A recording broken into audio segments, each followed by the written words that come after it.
समस्या सोच की नहीं है, तरीके की है।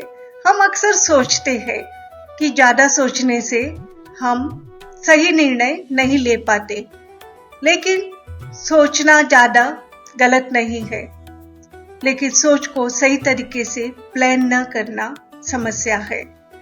दिमाग आपका दुश्मन नहीं है। दिमाग एक तेज रफ्तार घोड़ा है।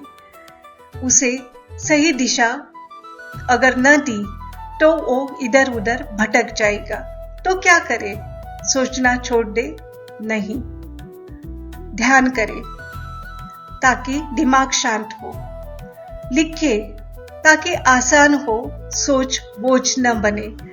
प्राथमिकता दे, कौन सी चीज पहले करनी चाहिए ताकि सही निर्णय ले सको।